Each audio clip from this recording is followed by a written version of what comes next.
नमस्कार, स्वागत है आप सभी का एक और नई वीडियो के अंदर। और आज हम लेके आए हैं एक नया टॉपिक जो है रासायनिक अभिक्रिया और समीकरण। और इसी के साथ साथ में इसके अंदर अपने देखेंगे भौतिक और रासायनिक परिवर्तन। ये एक ऐसा कॉमन टॉपिक है, ये फर्स्ट ग्रेड हो, सेकंड ग्रेड हो, थर्ड ग्रेड हो, पटवार हो, फोर्थ ग्रेड हो, जितने भी आपके एग्जाम होते हैं कंपटीशन के जिसमें विज्ञान विषय लगता है उसमें इस टॉपिक से यानी इस वीडियो से आपके क्वेश्चन पूछे ही जाएंगे। और पूछे गए हैं वो आप PYQ में चेक कर सकते हैं। तो शुरू करते हैं बिना किसी देरी के रासायनिक अभिक्रिया और समीकरण, जिसमें भौतिक और रासायनिक परिवर्तन को अपने भी देख लेंगे। तो स्टार्टिंग यहीं से करते हैं अपने। पहले बात करते हैं रासायनिक परिवर्तन की। किसकी बात करते हैं? रासायनिक परिवर्तन की बात करते हैं। देखो, रासायनिक परिवर्तन और भौतिक परिवर्तन आपके कुछ कंपटीशन के अंदर डायरेक्ट टॉपिक भी दिया हुआ होता है।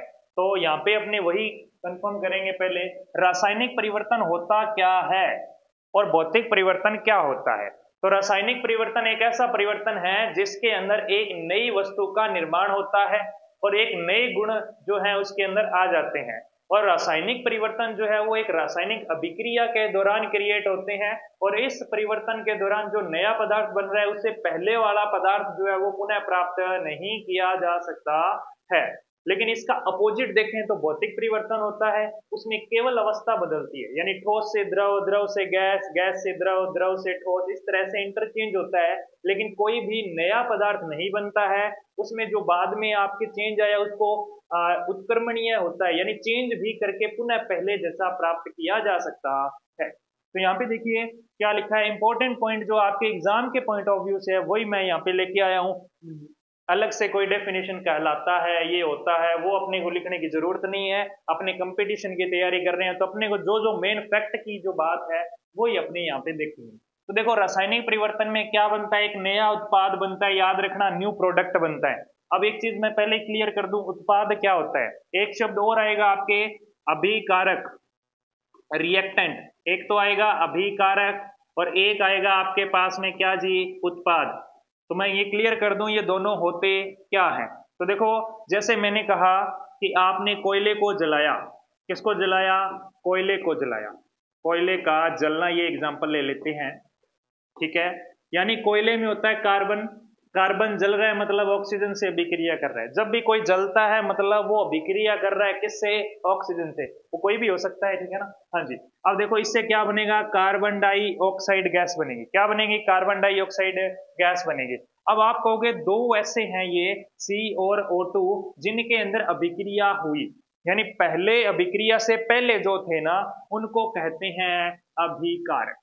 क्या कहते हैं? अभिकारक। और जो बाद में नया बन गया ना ये CO2, ये क्या है आपका? उत्पाद, यानी कि क्या है जी? प्रोडक्ट। जो बाद में बनता है वो उत्पाद होता है, जो पहले था वो अभिकारक होता है। क्लियर है ये बात? ओके। अब आपके समझ आ गया होगा कि नया उत्पाद यानी नया कुछ पदार्थ बनेगा, उसके बाद में उसमें नए गुण भी होंगे जो नया उत्पाद होगा।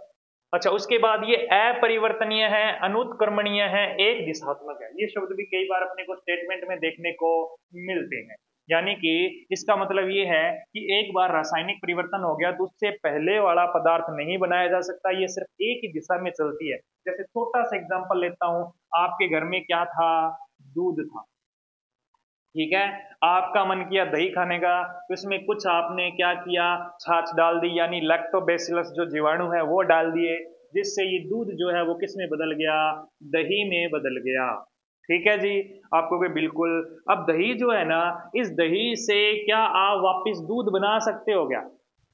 बना सकते हो क्या? नहीं बना सकते। तो ये ऐसे चेंजेस, ये ऐसे परिवर्तन जिनको आप पुनः पहले जैसे नहीं कर सकते, उन्हें ही हम क्या कहते हैं? रासायनिक परिवर्तन। इसके गुण जो है दूध से अलग होंगे कि नहीं होंगे? बिल्कुल, नए गुण भी आ गए, नया उत्पाद भी बन गया। अपरिवर्तनीय यानी दही से दूध नहीं बन रहा, यानी एक ही दिशा में चला। अगर ये वापस आ जाता तो ये द्विदिशात्मक हो जाता, लेकिन ये एक ही दिशा में चलता है। तो ये सारे के सारे शब्द आपके एग्जाम से लिए गए हैं, एग्जाम में ऐसे ही क्वेश्चन पूछे गए हैं। अब यहाँ से क्वेश्चन उसके बाद में जो पूछा जाता है अगला क्वेश्चन, वो इसके एग्जाम्पल पूछे जाते हैं। आपको 3-4 उदाहरण दिए जाते हैं और कहा जाता है पहला और चौथा रासायनिक परिवर्तन है, तीसरा चौथा भौतिक परिवर्तन है। तो इस तरह से आपके स्टेटमेंट वाले आते हैं जो कि आपके गलत नहीं होंगे, क्योंकि जितने एग्जाम्पल जो एग्जामिनर पूछता है वो अपने ऑलमोस्ट ले आए हैं, इन्हीं से बार बार घुमा घुमा के आपसे पूछते हैं। बाकी आप समझदार हो, कोई दिक्कत वाली बात नहीं है, 2-4 इधर उधर से आ भी गए तो आप कर ही दोगे, है ना। तो देखो एग्जाम्पल में पहला है लोहे पर जंग लगना और इसी के साथ में दूध का दही में बदलना। ठीक है, यानी लोहे पर जो जंग लग गई उस जंग से वापस लोहा बना सकते हो क्या? नहीं बना सकते। आगे लकड़ी का जलना, ये भी क्या है आपके रासायनिक परिवर्तन है। भोजन का पाचन या भोजन को पकाना, ये भी क्या है आपके रासायनिक परिवर्तन है। उसके बाद अम्ल और क्षार का मिश्रण या विक्रिया करवा रहे हो तो वो भी आपके रासायनिक परिवर्तन है। उसके बाद में है प्रकाश संश्लेषण की प्रक्रिया। पौधों में भोजन बनाने की प्रक्रिया को प्रकाश संश्लेषण कहा जाता है, ठीक है ना, जिसके लिए क्लोरोफिल वर्णक जो है चाहिए होता है, जो कि सूर्य के प्रकाश को डिटेक्ट करता है। आगे देखो कोयले का जलना, अरे जले कोई ना तो उसके रासायनिक अभिक्रिया होती है, कोई भी जले, चाहे लकड़ी जलाओ चाहे कोई जले, है ना, सिंपल सी बात। आगे है पेपर का जलना, फिर से जलना आ गया। मोमबत्ती का जलना, अब एक चीज याद रखना, ये मोमबत्ती का जलना भौतिक भी है प्लस में रासायनिक भी है। अगर आपको पेपर वाले ने ये दोनों ऑप्शन उपरोक्त दोनों दिए हैं और ऑप्शन में क्या है मोमबत्ती का जलना है, तो आप उसको भौतिक और रासायनिक दोनों करोगे, एक नहीं करोगे। क्या करोगे? दोनों करोगे। क्यों? क्योंकि मोमबत्ती जो होती है, मान लो ये आपकी मोमबत्ती है, ठीक है जी, ये इसके अंदर क्या है धागा हो गया जी। अब इसको क्या कर दें जी, जला देते हैं, बिल्कुल जला देते हैं। ये देखो मोमबत्ती है, ये आपकी मोमबत्ती जल रही है। अब क्या है जी, आपके जो है मोमबत्ती, ये जो धागा है ये तो क्या हो रहा है, जल रहा है। जलने के बाद में ये क्या बन जाएगा, CO2 में कन्वर्ट हो जाएगा, या कुछ कुछ क्या बच जाएगी, राख बच जाएगी। यानी ये तो जल गया, ये दोबारा नहीं आएगा।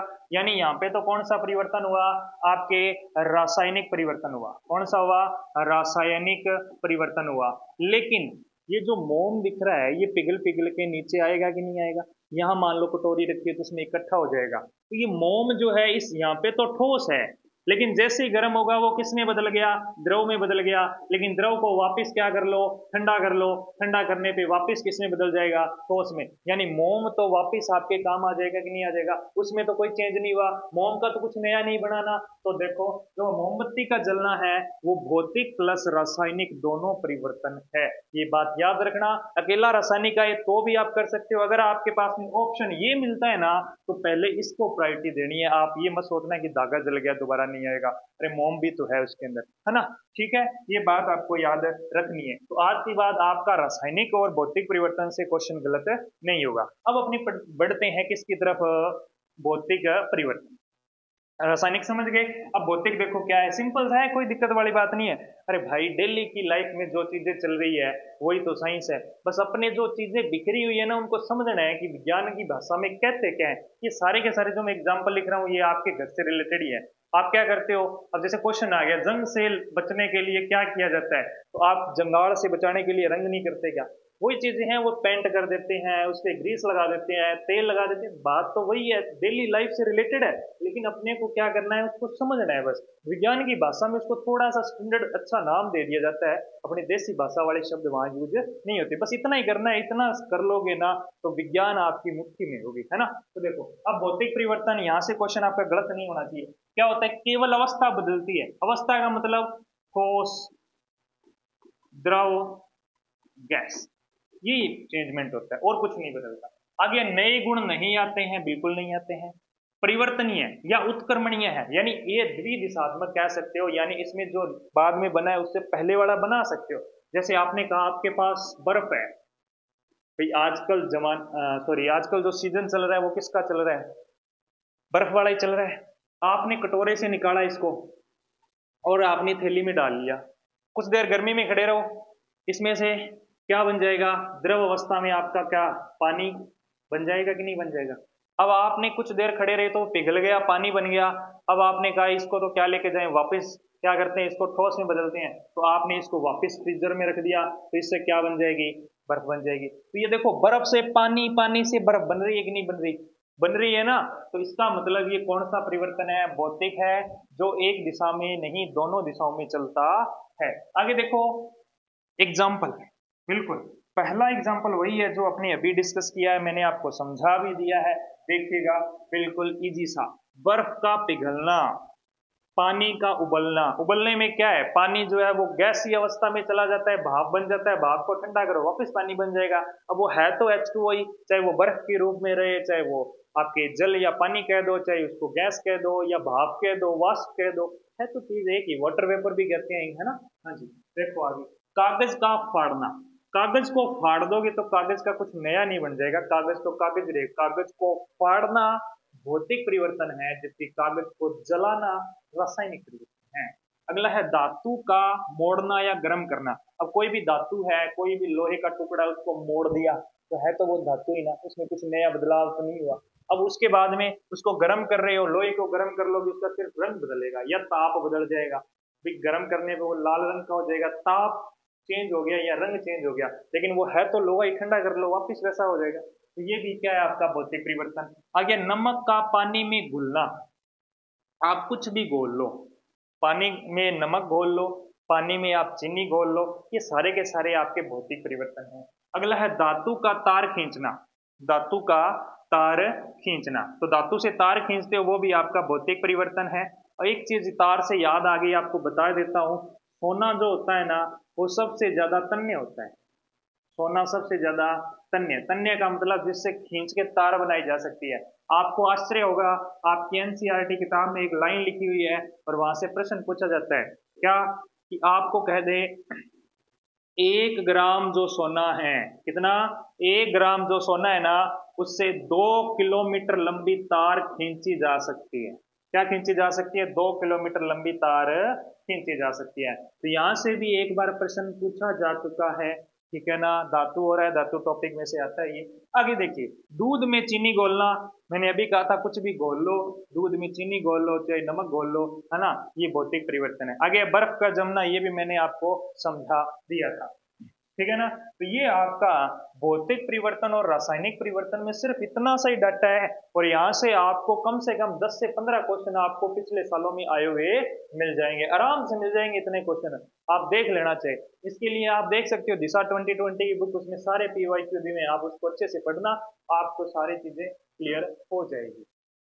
इससे इजी तरीके से आप क्या समझोगे, है ना। तो देखो आगे है आपके पास रासायनिक अभिक्रिया। परिवर्तन समझ आ गया तो अभिक्रिया अभिक्रिया सारा कुछ समझ आ जाएगा, कोई दिक्कत वाली बात नहीं है। अब देखो अपने पास में क्या है, रासायनिक अभिक्रिया किसे कहते हैं? तो रासायनिक परिवर्तन होने की प्रक्रम को रासायनिक अभिक्रिया कहते हैं। यानी आपके जो है, जैसे दूध में आपने छाछ डाल दी तो वो धीरे धीरे पूरी रात में दही में बदलेगा। ऐसे नहीं है कि आपने जैसे डाला वो दही बन गया, लो जी, ऐसा नहीं है पॉसिबल। उसको कुछ समय चाहिए, उसको जनन करना है। किसको? लैक्टोबैसिलस नामक जीवाणु होता है, उसको थोड़ा टाइम लगता है, ठीक है ना। तो टाइम लगता है, तो वो प्रक्रिया जो है कि आपके पास में क्या था, दूध था, उसके अंदर आपने थोड़ा सा क्या डाल दी, छाछ, जमावन लगा दी, सीधी सी बात, ठीक है। इससे क्या बन जाएगा जी, आपका दही बनेगा, लेकिन उसको पूरी रात चाहिए। तो यहाँ पे क्या हुई, इसकी प्रक्रिया धीरे धीरे वो दूध से दही में बदल रहा है। तो ये बदलने की प्रक्रिया ही क्या कहलाती है, रासायनिक अभिक्रिया कहलाती है। यानी कि दूध से दही बन रहा है धीरे धीरे, वो ही रासायनिक अभिक्रिया, सिंपल सी भाषा में कहें तो, है ना। अब जरूरी नहीं है इसी एक के लिए, अब बहुत सारे परिवर्तन होते हैं। जैसे कागज को आग लगाई तो वो धीरे धीरे जल रहा है, तो जलना क्या है, एक प्रक्रिया है, एक प्रक्रम है, एक प्रोसेस है। उस प्रोसेस को ही क्या नाम दिया जाता है, रासायनिक अभिक्रिया या केमिकल रिएक्शन कहा जाता है। क्लियर है ना। आगे देखिएगा, अब आप कहोगे हमें कुछ पहचान बताइए कि हम कैसे पता लगे कि उसके अंदर रासायनिक अभिक्रिया हो रही है। तो रासायनिक अभिक्रिया होती है तो इनमें से कुछ आपको देखने को मिलेगा। अगर रासायनिक अभिक्रिया हो रही है तो उसकी अवस्था में परिवर्तन आ सकता है। ठोस से द्रव, द्रव से गैस, गैस से द्रव, द्रव से ठोस में बदल सकता है। रंग में भी बदलाव आ सकता है, गैस का निष्कासन हो सकता है। और गैस में 2 क्वेश्चन बहुत ज्यादा पूछे जाते हैं, क्या, एक तो हाइड्रोजन गैस बनती है और एक कार्बन डाइऑक्साइड गैस बनती है। ये 2 गैस वाले जो क्वेश्चन है वो आपके बहुत ज्यादा इंपॉर्टेंट है। अब आप कमेंट बॉक्स में लिख के बता सकते हो कि कौन सी गैस कब बनती है, ठीक है ना, कौन सी विक्रिया के दौरान बनती है। बाकी अपने जैसे जैसे विक्रिया आएगी वहां पे मैं आपको क्लियर कर दूंगा। ठीक है। आगे है ताप में बदलाव, तापमान है वो भी बदलता है, ठीक है ना। तो ये आपके कुछ क्या थे, आपके पहचान करने के कुछ पॉइंट्स थे, जिसमें अवस्था परिवर्तन, रंग परिवर्तन, गैस निकलना, ताप में बदलाव, ये आपको देखने को मिलती है। कई बार आ जाता है पेपर में कि निम्न में से कौन कौन सी अवस्था है वो रासायनिक अभिक्रिया के दौरान देखने को मिलती है।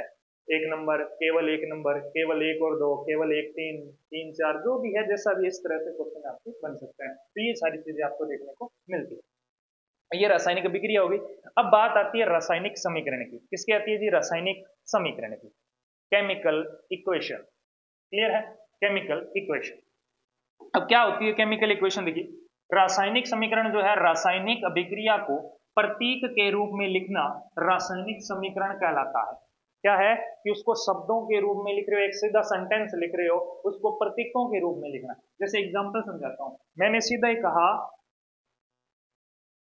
कोयले का जलना, कोयले का जलना, ठीक है, ये मैंने एक लाइन लिख दी। अब ये अभिक्रिया हो रही है, अपने को पता लग रहा है कि कोयला धीरे धीरे जल रहा है, एक प्रोसेस हो रही है। कोयला जो है इसमें कार्बन होता है और इसमें ऑक्सीजन से, जलने का मतलब वो किससे अभिक्रिया कर रहा होता है? ऑक्सीजन से। ये दिमाग में सेट कर लो। और इससे क्या बन गया? कार्बन डाइऑक्साइड गया। अब देखो, एक तो मैंने इस लाइन से लिख के आपको बताया कि ऐसा कुछ हो रहा है, एक मैंने क्या किया, मैंने ये लिख दिया। तो ये आपके क्या है, इससे आसान है। तो अभिक्रिया को प्रतीकों के रूप में लिख दिया मैंने, प्रतीक लिख दिए, CO, CO2, यानी कुछ सिंबल्स, कुछ संकेत लिख दिए। उन संकेतों के रूप में लिखना ही क्या कहलाता है? रासायनिक समीकरण कहलाता है। ये दो प्रकार की हो सकती है, या तो शब्द समीकरण मिलेगी आपको, या प्रतीक समीकरण मिलेगी। या तो शब्द समीकरण मिलेगी या फिर प्रतीक समीकरण मिलेगी। तो शब्द समीकरण में कैसे लिखेंगे? इस तरह से लिखते हैं कि कार्बन ऑक्सीजन से क्या बन गया? कार्बन डाइऑक्साइड गैस बन गई। और जो आपकी प्रतीक है उसमें सिर्फ प्रतीक लिखते हैं, जैसे CO2 से क्या बन गया? CO2। यहाँ पे C गायब हो गया था ना, हाँ जी, CO2 बन गया। तो इस तरह से ये तो प्रतीक समीकरण है, और ये जो है ये आपकी शब्द समीकरण है। क्लियर है ना ये बात? यहाँ से क्वेश्चन नहीं आएगा पेपर में, सिर्फ समझने के लिए देख रहे हैं, ठीक है ना। आगे देखो, रासायनिक अभिक्रिया के प्रकार, ये आपके जो है बहुत ज्यादा इंपॉर्टेंट है। देखो, ये रासायनिक अभिक्रिया के नहीं, ये आपके रासायनिक समीकरण के प्रकार है। किसके प्रकार हैं? रासायनिक समीकरण के। तो रासायनिक समीकरण के प्रकार हैं, तो इसके अंदर पहली जो होती है वो संतुलित रासायनिक समीकरण। अभी अपने देखा था कि आपके पास में जैसे कार्बन है, ये ऑक्सीजन से अभिक्रिया कर रहा है, तो क्या बन गया? कार्बन डाइऑक्साइड गैस बन गई। अब आप कह रहे हो कि आपने अभी थोड़ी देर पहले बताया, जिनमें अभिक्रिया करवाई जाती है उन्हें क्या कहा जाता है? अभिकारक, यानी रिएक्टेंट कहा जाता है। और जो नया बन रहा है उसे हम उत्पाद या प्रोडक्ट कहते हैं। क्लियर है ना ये बात? ये अभी बताई थी मैंने। तो अब आपके जो आपके अभिकारक और जो उत्पाद हैं, इनमें परमाणुओं या अणुओं की संख्या, परमाणुओं या अणुओं की संख्या बराबर है। क्या है? बराबर है। तब ये कौन सी होगी? संतुलित रासायनिक समीकरण होगी। यदि आपके अभिकारक और उत्पाद में परमाणुओं या अणुओं की संख्या बराबर नहीं है, तब वो कौन सी होगी? असंतुलित बोल दो, या उसको कंकाली समीकरण भी कहते हैं। अब देखो, एग्जाम्पल भी है यहाँ पे। जिंक कितने हैं? ये आपके क्या है, पहले तो ये बताओ। आप कहोगे सर अभिकारक है, जल्दी जल्दी कमेंट में लिख सकते हो अभिकारक। और ये क्या है? आपका नया बन गया, ये क्या है? उत्पाद है। क्या है? उत्पाद है, प्रोडक्ट है, ठीक है ना। अब ध्यान देना, देखो, ये अभिकारक है और ये उत्पाद है। मैंने कहा इन दोनों में परमाणु या अणु बराबर होंगे तब तो ये संतुलित है, वरना ये क्या होगी? असंतुलित होगी। तो यहाँ पे देखो, ये जो जिंक है कितने हैं? एक है। इधर भी जिंक कितने हैं? एक है या नहीं है? अब यहाँ पे देखो, H2, H कितने हैं? दो। इधर भी H कितने हैं? दो हैं। इधर S कितने हैं? एक सल्फर है। इधर भी सल्फर कितना है? एक है। इधर ऑक्सीजन 4 है, इधर भी ऑक्सीजन 4 है। यानी जिंक, सल्फर, ऑक्सीजन, हाइड्रोजन सभी क्या है? दोनों में बराबर बराबर है। परमाणु या अणुओं की संख्या बराबर है ना। तो बराबर है तो ये संतुलित है। अगर इनमें बराबर नहीं होती तो ये असंतुलित। जैसे एग्जांपल नीचे लिख रखा है मैंने, ध्यान दें। Fe, आयरन जो है फेरम से बना है ना, बताया था आपको। तो Fe जो है यहाँ पे कितने हैं? 3 हैं। तो ये बराबर नहीं है। भाई बाकी बराबर हो नहीं हो, एक भी बराबर नहीं है तो भी वो क्या है, असंतुलित है। तो ये क्या होगी जी, आपकी असंतुलित होगी। लेकिन किसी भी रासायनिक समीकरण को आप असंतुलित नहीं रख सकते हैं। किसी भी रासायनिक अभिक्रिया को या रासायनिक समीकरण को संतुलित करना क्यों आवश्यक होता है? आपके दिमाग में क्वेश्चन आएगा कि इनको संतुलित क्यों करते हैं। तो इसके लिए आपको मैंने परमाणु अणु टॉपिक में पढ़ाया था क्या, रासायनिक संयोजन के नियम। रासायनिक संयोजन के नियम, जिसमें आपको पढ़ाया था संयोजन के अंदर क्या पढ़ाया था, द्रव्यमान संरक्षण का नियम। क्या पढ़ाया था बोलो, द्रव्यमान संरक्षण का नियम। और ये नियम देने वाला व्यक्ति कौन था, लेवोसियर था। कौन था, लेवोसियर, फादर ऑफ केमिस्ट्री। किसको कहते हैं, लेवोसियर को कहते हैं। उन्होंने ये नियम दिया था। और द्रव्यमान संरक्षण का नियम कहता है द्रव्यमान को नए तो उत्पन्न किया जा सकता है, नए नष्ट किया जा सकता है ना, यही पढ़ा था आपने। तो वही बात है, अब यहाँ पे एक ही आयरन था तो यहाँ पे कितने हो गए, 3। तो आपने 2 कहां से लाए, है ना। नहीं तो बना सकते हो आप, नहीं नष्ट कर सकते हो। तो आपके पास जितने इधर थे उतने इधर होने चाहिए कि नहीं होने चाहिए। तो वही बात है, इनको क्या किया जाता है जी, संतुलित किया जाता है। संतुलित कैसे करते हैं वो भी अपने अभी देखेंगे। तो इसको संतुलित करने के लिए क्या करना है, सिंपल सा आपने क्या करना है, सबसे पहले उसको संतुलित करना है जो सबसे ज्यादा डिफरेंस रखता है। जैसे देखो आयरन इधर 1 है, इधर कितने हैं, 3। तो आयरन 3 बनाने के लिए क्या करूं, इसके आगे 3 लगा दूं। अब एक बात याद रखना, जब भी अपने क्या करना है संतुलित, तो इसके पैरों में कभी नहीं लगा सकते भी। अब मैं यहाँ पे Fp3 ऐसे लिख देता, तो ऐसा मैं पॉसिबल है नहीं, अपने नहीं कर सकते हैं। ये अपने क्या कर सकते हैं, सिर्फ इसके आगे लगाने की अनुमति देता है। जब भी संतुलित करो तो अपने सिर्फ और सिर्फ आगे लगा सकते हैं और कहीं भी नहीं लगा सकते हैं संख्या। तो देखो इसके आगे 3 लग गया, तो 3 इधर हो गए, 3 इधर हो गए। ऑक्सीजन कितने हैं, इधर 1 ही है, इधर कितने हैं, 4। तो इसके आगे कितना लगा दूं मैं, इसके आगे लगा दूं 4। तो कितने हो गए, ऑक्सीजन 4, इधर भी कितने हो गए, 4। अब हाइड्रोजन कितने, इधर 8 हो गए, कितने हो गए, 8। तो इधर भी कितने करने हैं, 8। तो इसके आगे भी क्या लगा दूं, 4। तो यहाँ पे Fp कितने हैं, 3 3 बराबर है। फिर हाइड्रोजन कितने हैं, 8 8 बराबर है। ऑक्सीजन कितने हैं, 4 4 क्या है जी, बराबर है। तो इस तरह से आप संतुलित कर सकते हो। और ये जो क्वेश्चन है ये आरपीएससी ग्रेड फर्स्ट के अंदर 2022 में आया हुआ पेपर है। कब आया था, 2022 में आया था। चेक कर लेना पिछले साल का पेपर, ठीक है ना। तो ये होगी अपने समीकरणों के प्रकार। ये समीकरणों के प्रकार थे, मैंने यहाँ पे अभिक्रिया, जल्दबाजी में जो टाइपिस्ट है मिसिंग होगी है ना। तो देखो आगे है रासायनिक अभिक्रियाओं के प्रकार। अब चालू होते हैं रासायनिक अभिक्रियाओं के प्रकार। और इन प्रकारों में से आपके एक क्वेश्चन जो है बिल्कुल पूछा जाता है, बिल्कुल अपने एग्जाम्पल भी करेंगे, समझ के चलेंगे। तो देखो पहले कौन सी है, संयोजन अभिक्रिया। इसे कोई कहा जाता है योगात्मक अभिक्रिया, योगात्मक अभिक्रिया। और इसी को कहा जाता है संयुग्मन अभिक्रिया। ठीक है, योगात्मक या संयुग्मन या संयोजन, या एक नाम और आता है संकलन अभिक्रिया। कौन सी अभिक्रिया बोलो, संकलन अभिक्रिया। क्लियर है ना बात। तो इस तरह से ये सारे नाम इसी एक के ही हैं। अब इसमें होता क्या है कि आपके पास में 2 या 2 से ज्यादा अभिकारक यानी जिनमें अभिक्रिया करवाई जा रही है वो होते हैं और एक ही उत्पाद बनता है। तो यहाँ पे 2 हैं और एक ही क्या बन रहा है, उत्पाद। ये बेसिक स्ट्रक्चर आप याद रख सकते हो। कैसी रासायनिक अभिक्रिया जिसमें 2 या 2 से ज्यादा क्या होते हैं, अभिकारक, केवल एकल उत्पाद बनता है, एक उत्पाद बनता है, उसे हम क्या कहते हैं, संयोजन, योगात्मक, संयुग्मन, संकलन। ये सारे के सारे इसी एक के ही नाम है। तो आगे देखेगा, आगे कुछ मैंने एग्जाम्पल लिखे हैं। तो यहाँ आपको समझ आ रहा होगा, यहाँ पे जब भी प्लस का निशान लग जाए इसका मतलब आपके अभिकारक जो है वो अलग अलग हो जाते हैं, है ना। तो यहाँ पे कितने हैं, 1 और 1, 2 अभिकारक हैं और उत्पाद सिर्फ कितना बना है, 1 बना है। क्या बना है, एक ही उत्पाद बना है। इसके अंदर कितने हैं, 2 अभिकारक हैं और उत्पाद केवल 1 है। इसमें भी सेम 2 अभिकारक और 1 क्या है, उत्पाद। ऐसा भी हो सकता है 2 से ज्यादा भी अभिकारक हो सकते हैं और 1 उत्पाद बने, वो भी आपकी संयोजन होगी। अब एक इंपॉर्टेंट क्वेश्चन, बहुत ज्यादा इंपॉर्टेंट प्रश्न है जो आपकी फर्स्ट रिएक्शन है यहां से बनता है।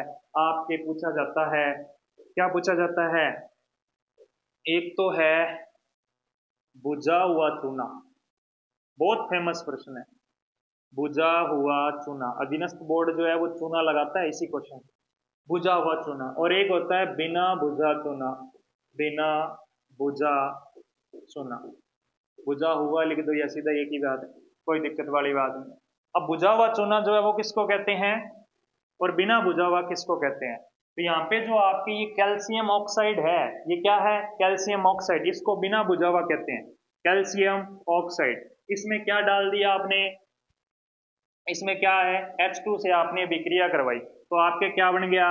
CaOH की होल ट्वाइस। इसको क्या कहा जाता है? बुझा हुआ चूना। ये क्या है? बिना बुझा हुआ चूना। ये क्या है? बुझा हुआ चूना। ये डायरेक्ट फॉर्मूला पूछा जाता है। इसका रासायनिक नाम है कैल्शियम ऑक्साइड, इसका रासायनिक नाम है कैल्शियम हाइड्रोक्साइड। क्या है? Calcium hydroxide.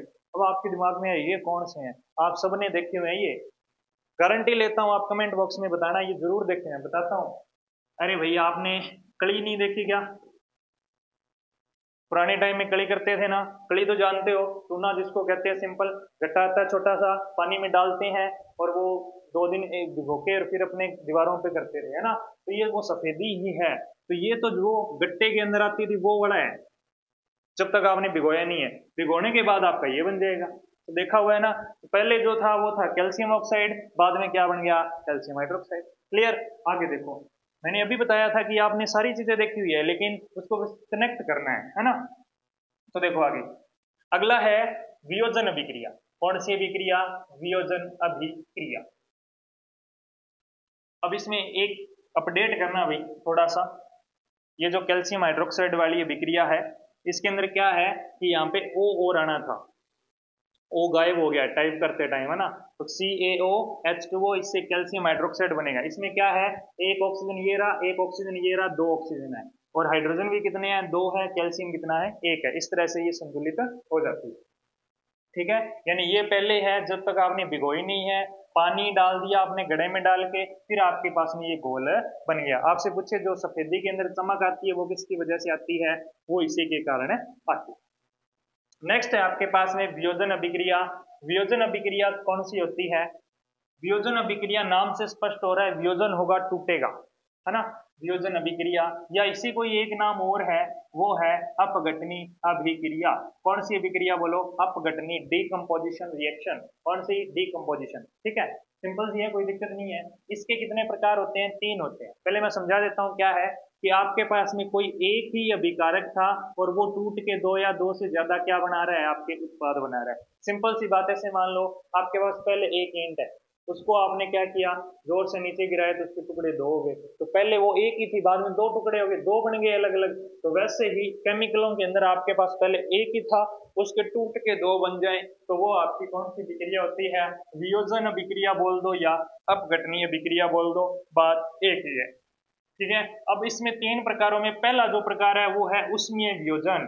कौन सा वियोजन? उष्मीय। ये नाम से स्पष्ट हो रहा है, वियोजन तो समझ आ गया, और ये किसकी उपस्थिति के कारण हो रहा है? उष्मा के कारण हो रहा है।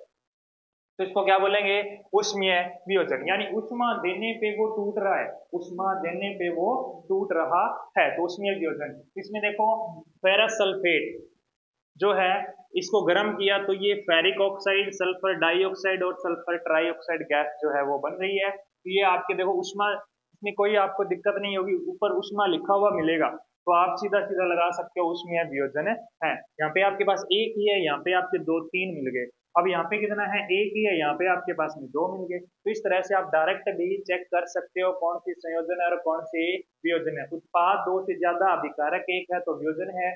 अगर अभिकारक 2 या 2 से ज्यादा और उत्पाद 1 है तो वो कौन सी होगी? संयोजन अभिक्रिया होगी। क्लियर? अब देखो, अब इसके अंदर क्या है, एक ऐसे भी पूछा जा सकता है, कई बार ऐसा भी आता है कि जैसे ये अभिक्रिया लिखी हुई है और यहाँ पे SO2 लिखा हुआ है, इसकी जगह सिर्फ A लिख दे और इसकी जगह क्या लिख दे?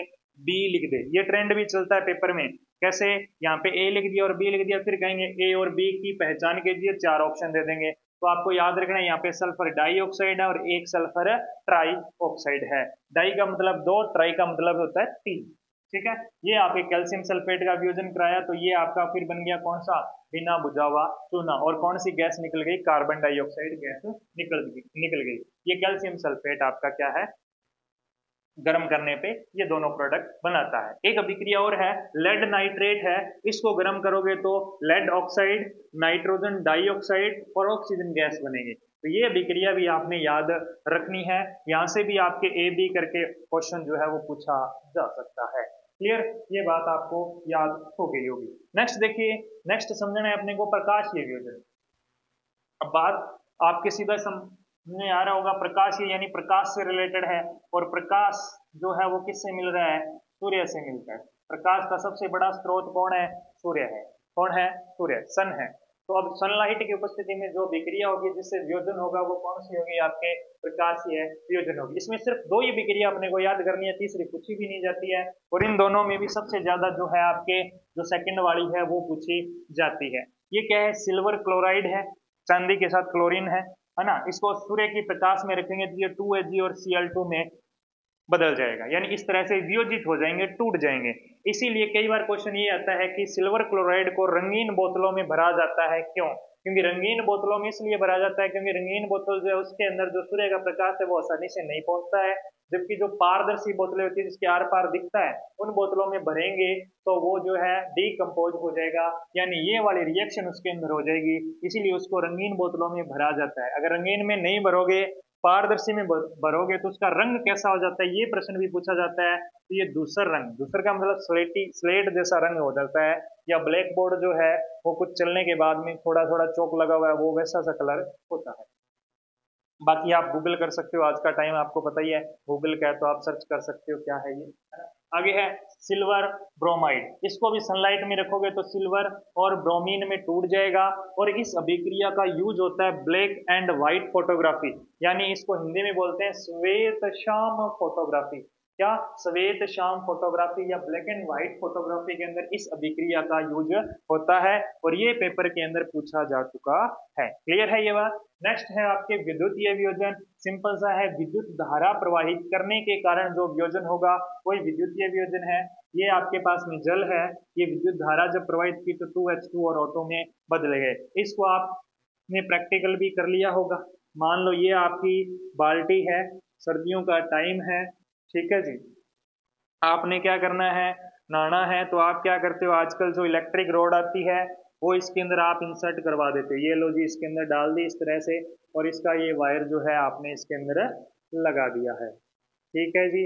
अब लगाने के बाद में क्या होगा, ये रोड चलेगी और इसके अंदर क्या होगा, छोटे छोटे जो है बबल्स बनेंगे। क्या बनेंगे, बबल्स। और ये बबल्स जो है, बुलबुले जो है दो टाइप के बनेंगे, एक तो होंगे छोटे, कैसे होंगे, छोटे, और एक कैसे होंगे, बड़े होंगे। कैसे होंगे, बड़े होंगे। अब आपको पता है H2O जो है इसके अंदर ज्यादा कौन होता है, हाइड्रोजन 2 और ऑक्सीजन 1 होता है। तो जो बड़े बबल्स बन रहे हैं वो तो हाइड्रोजन गैस के होते हैं, और छोटे बनते हैं वो किसके होते हैं, O2 गैस के होते हैं। याद रख सकते हो, कोई दिक्कत वाली बात नहीं है। ये आपका विद्युतीय वियोजन है, ये इसकी रिएक्शन है, इसके अंदर आपके इससे ज्यादा कुछ नहीं पूछा जाएगा।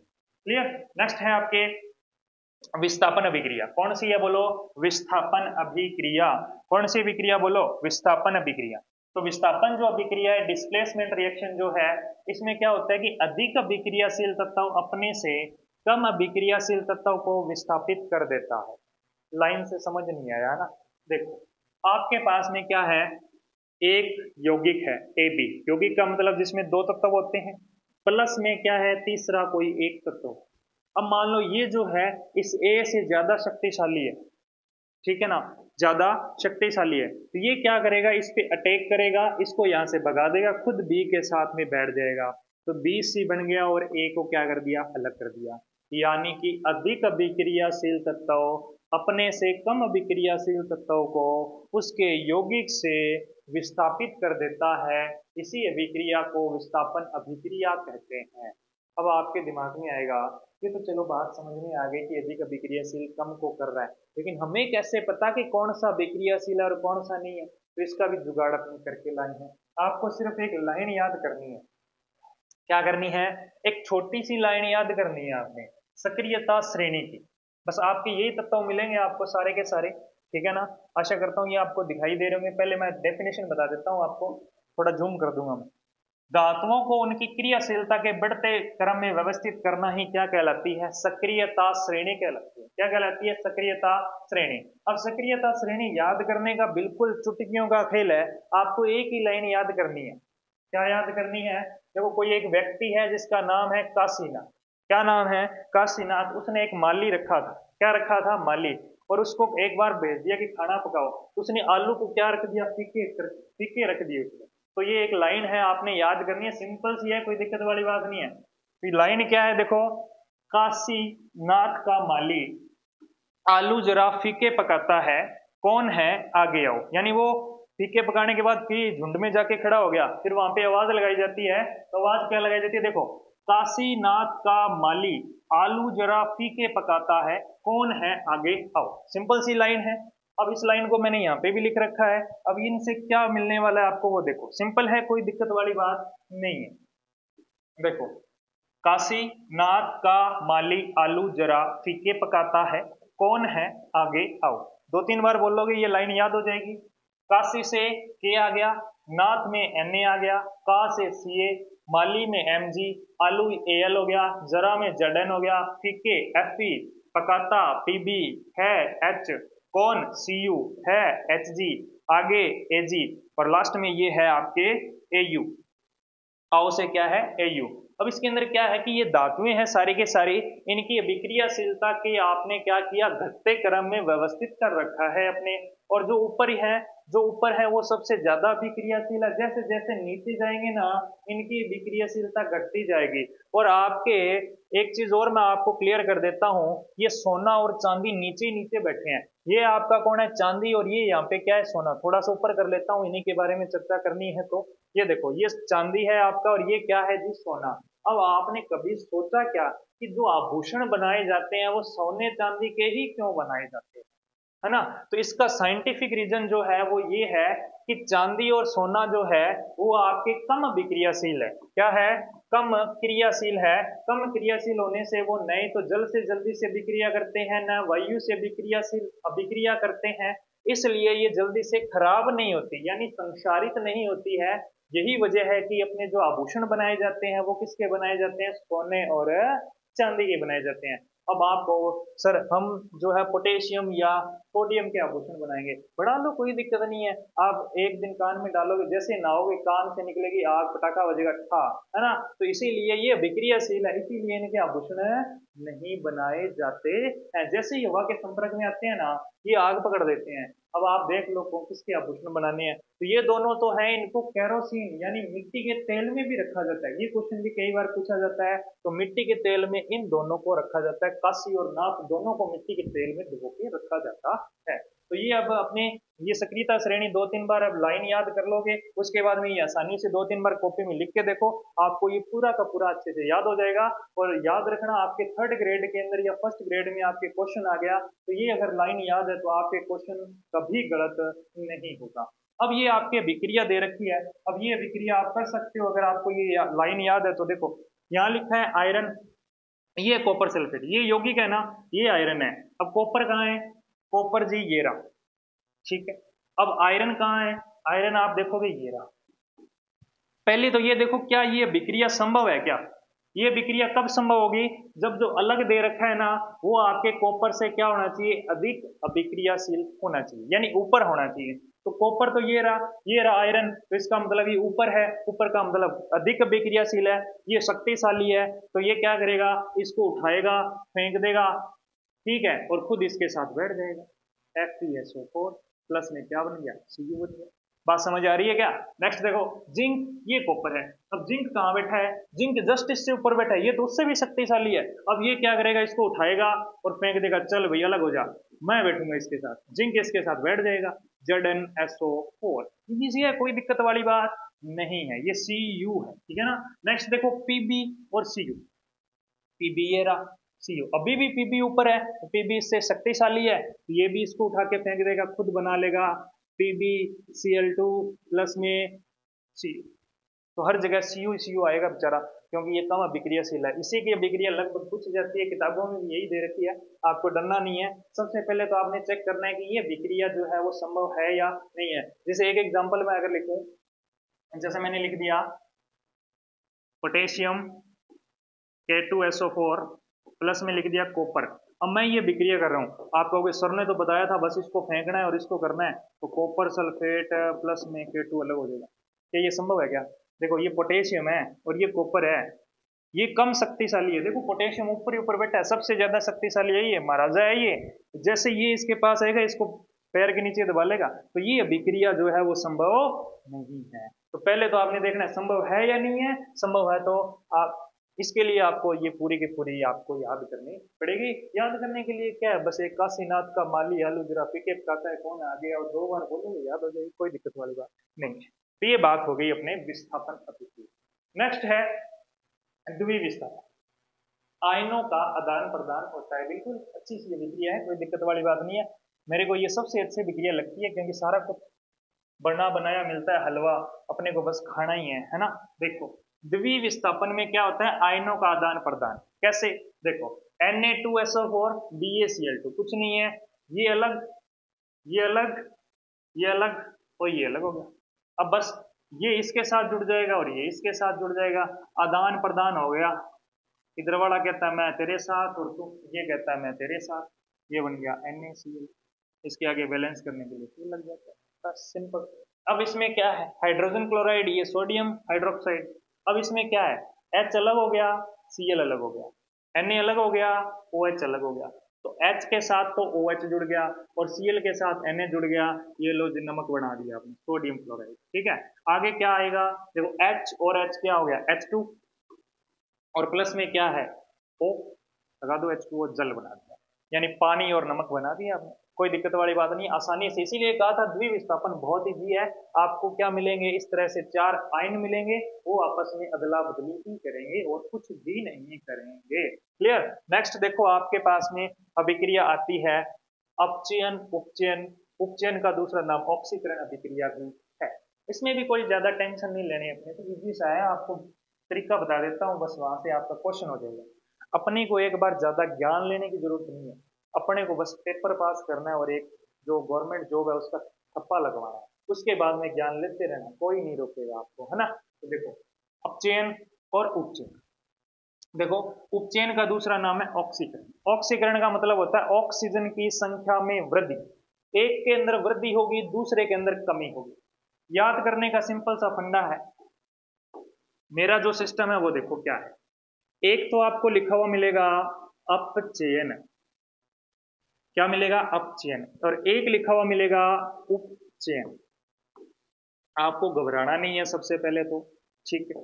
अब देखो करना क्या है, अब देखो इसमें ए आ गया ना, अच्छा इन दोनों में से किसी एक का नाम ऑक्सीकरण भी है, अभी पढ़ा है आपने।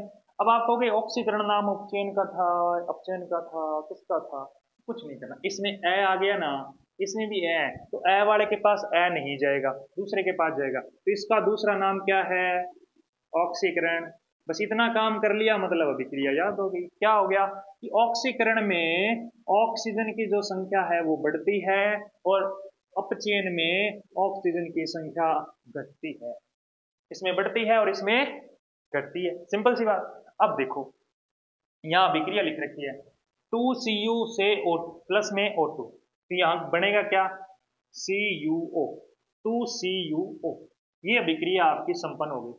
अब आप मेरे को बताओ, जिसमें उत्पाद के अंदर अभिक्रिया के होने के बाद में जो उत्पाद बना उसमें ऑक्सीजन बढ़ रही है ना, जिसमें, उसका मतलब बढ़ने का मतलब क्या है, उसका उपचयन यानी ऑक्सीकरण हो रहा है। तो पहली अभिक्रिया के अंदर क्या हो रहा है, ऑक्सीकरण हो रहा है।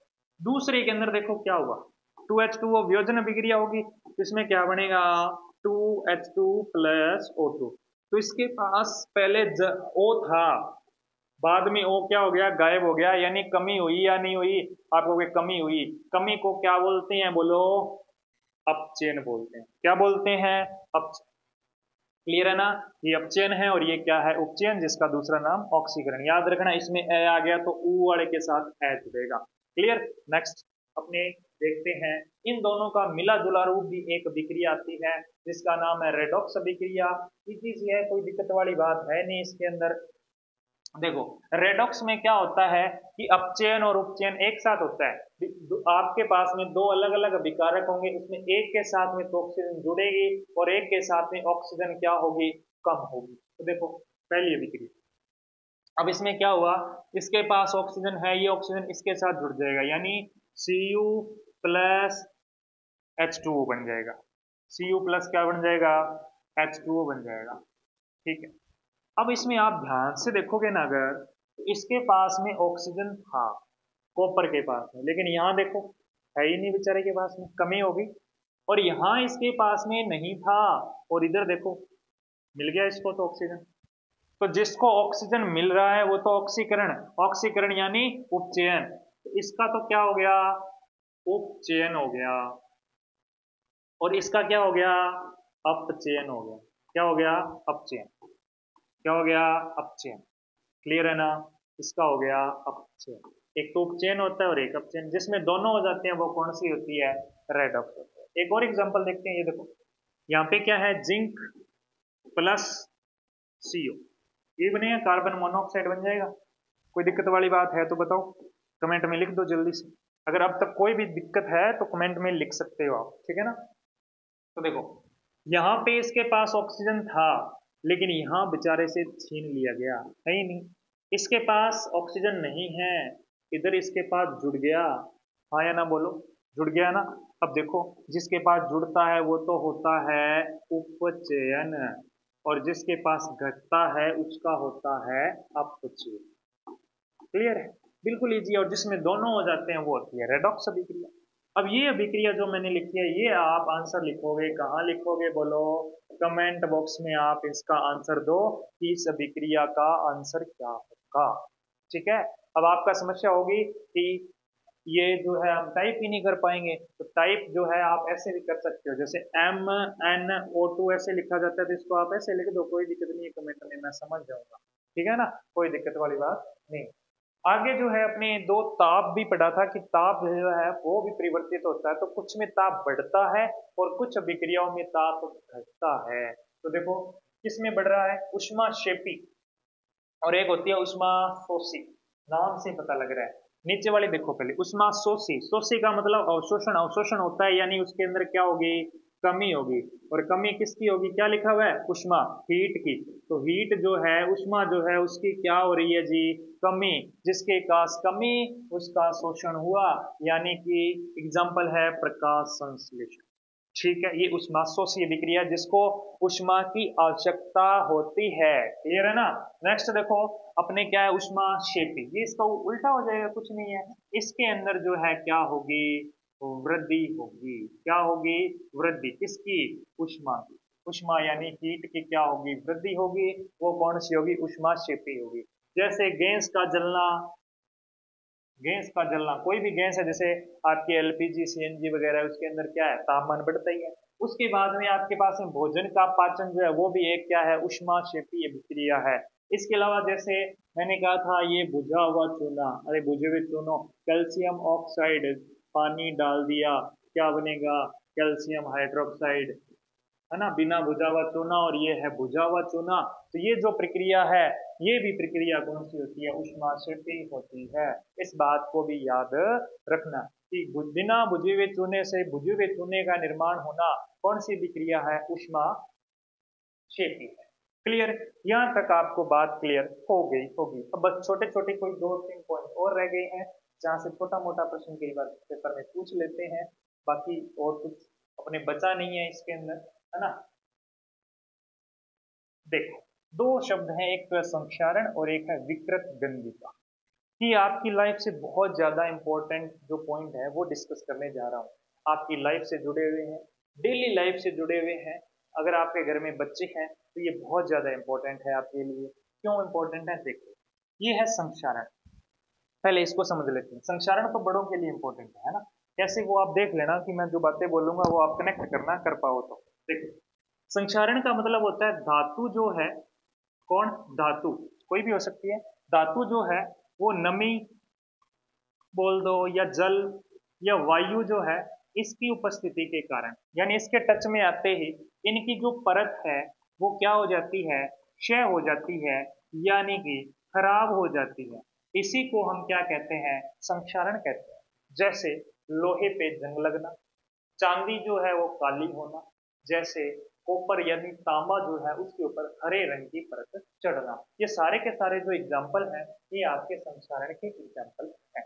अब देखिएगा यहाँ पे अगर मैं बात करूं जो पेपर में आने लायक है, ये चीज आपसे नहीं पूछी जाएगी, वैसे एक बार पूछी जा चुकी है, बिल्कुल इजी सा प्रश्न है कि धातु की परत का खराब होना।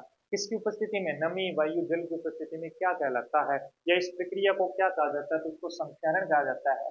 मुझे नहीं लगता इससे इतना आसान पेपर के अंदर दोबारा पूछा जाएगा। अब जो प्रश्न आने लायक है वो ये है क्या, कि जो आपके लोहा है, लोहे पर भूरी परत चढ़ती है, ये रंग भी पूछा जा सकता है, कैसी, लोहे पर भूरी परत, यानी जंग लग गई है, जंगाल लग गए हैं, और इसका फॉर्मूला क्या होता है, Fe2O3.X ये फॉर्मूला पूछा जाता है। ठीक है, उसके बाद में बात करें आपका चांदी, चांदी पर काले रंग की परत चढ़ती है, क्या चढ़ती है, काले रंग की परत चढ़ती है, उसका सूत्र क्या होता है, Ag2S होता है, Ag2S होता है। एक और पूछा जाता है, अभी मैंने आपसे डिस्कस किया था, जो तांबा है, कौन है, तांबा, तांबे पे कैसी परत चढ़ती है, हरी परत चढ़ती है, और इस हरी परत का सूत्र होता है CuCO3 कॉपर कार्बन। ये हरी परत आपकी, ये काली परत आपकी, और ये भूरी परत आपकी सामने है। ये फॉर्मूले होते हैं, पूछे जाते हैं कई बार पेपर में भी। ये आ जाता है कि तांबे पर हरी परत चढ़ने की प्रक्रिया क्या कहलाती है, तो संक्षारण कहलाती है। अगर पूछ ले लोहे पर भूरी परत चढ़ने की प्रक्रिया, तब भी संक्षारण आएगा।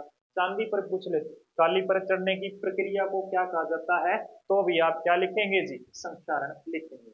अब कई बार पेपर में पूछ लेता है इनकी विधियां, संक्षारण से बचने की विधियां, तो सिंपल सी है, एनोडीकरण हो सकता है, इसके अलावा पेंट करके, ग्रीस लगाकर, तेल लगाकर, यानी जंगाल से बचाने के लिए जो जो सिस्टम करते हो ना, वो सारा का सारा जो है संक्षारण से बचने के ही उपाय हैं। नेक्स्ट आपके पास में अंतिम टॉपिक है इस अपने रासायनिक अभिक्रिया के अंदर, वो है विकृत गंधिता। मैं अभी कह रहा था आपके घर में अगर छोटे बच्चे हैं तो ये पॉइंट जो है इंपॉर्टेंट है। क्या है विकृत गंधिता, रेंसिडिटी इसको कहा जाता है। नाम में ही स्पष्ट है, विकृत, विकृत का मतलब होता है खराब होना, क्या होना, खराब होना। गंधिता यानी आप इसको क्या क्या कह सकते हो, गंध कह सकते हो। ठीक है, इसकी डेफिनेशन ये होती है कि जितने भी वसा या तेल युक्त खाद्य पदार्थ होते हैं, वो जब वायु के संपर्क में आते हैं तो उनकी जो गंध और जो उनका टेस्ट है वो क्या हो जाता है, खराब हो जाता है, स्वाद खराब हो जाता है। इसी प्रक्रिया को क्या कहा जाता है, विकृत गंधिता कहा जाता है। कौन सी, वसा या तेल, यानी जितनी भी पैकिंग वाले जो आते हैं ना, जितने भी आपके खाने योग्य पदार्थ आते हैं पैकेट में बंद होते हैं, वो सारे के सारे जो है विकृत गंधिता से बचाने के लिए पैकेट में रखे जाते हैं, यानी वायु के संपर्क में आते हैं वो खराब हो जाते हैं। ये चीज आपने फील की होगी।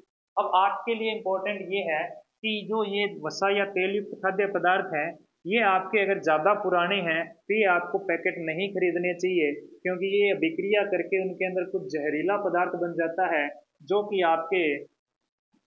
आपके जो है फूड पॉइजनिंग का जो है कारण बन सकता है ना। अब इसके अंदर बात आती है कि वो पैकेट, कई बार क्या होता है कि ग्रामीण इलाके में उनको पता नहीं होता कि ये साइंस का लॉजिक है, इसलिए पैकेटों में कुछ भरा हुआ होता है, इसलिए वो खुले होते हैं। वो कहते हैं इसको बड़ा दिखाने के लिए फुलाते हैं, तो ये आपका वहम है, बड़ा दिखाने के लिए नहीं फुलाया जाता। उसके अंदर जो खाने वाली चीज है उसको सेफ रखने के लिए उसको फुलाया जाता है। और कौन सी गैस से फुलाया जाता है, तो याद रखना नाइट्रोजन गैस। कौन सी गैस भरी जाती है, नाइट्रोजन गैस भरी जाती है, क्योंकि ये कैसी गैस है, ये अक्रिय गैस है, ये जल्दी से विक्रिया नहीं करती है। तो ये बात याद रखना कि जब भी अपने कुछ भी खाद्य पदार्थ खरीद रहे हैं तो वो पैकेट पूरी तरह से सील बंद होना चाहिए, वरना उस पैकेट को नहीं खरीदना चाहिए, क्योंकि वो उसके अंदर जहरीला पदार्थ बन सकता है, जो कि आपके फूड पॉइजनिंग का कारण भी बन सकता है। तो ये आज अपने जो रासायनिक अभिक्रिया और समीकरण जो है वो चैप्टर अपने अच्छे से क्लियर किया है। यहाँ से एक क्वेश्चन आपके हर एग्जाम के अंदर मिल जाएगा, और बहुत इजी टॉपिक है, इससे इजी तो हम क्या बना सकते हैं, सारे के सारे एग्जाम्पल आपको मैंने एक्सप्लेन कर दिए, है ना। तो नेक्स्ट अपने करेंगे कार्बन है उसके यौगिक वाला टॉपिक, उसमें से भी अच्छे क्वेश्चन बनते हैं आपके। तो आज की वीडियो जो है वो यहीं समाप्त कर रहे हैं अपने, और ये वीडियो आपको कैसा लगा कमेंट बॉक्स में आपने जरूर लिखना है। इससे क्या होता है कि हौसला बनता है, जिससे हम और अच्छा कंटेंट आपको देने का प्रयास करते हैं। तो आज की वीडियो यहीं एंड कर रहे हैं, मिलते हैं नेक्स्ट वीडियो में, तब तक के लिए bye bye, take care, thank you.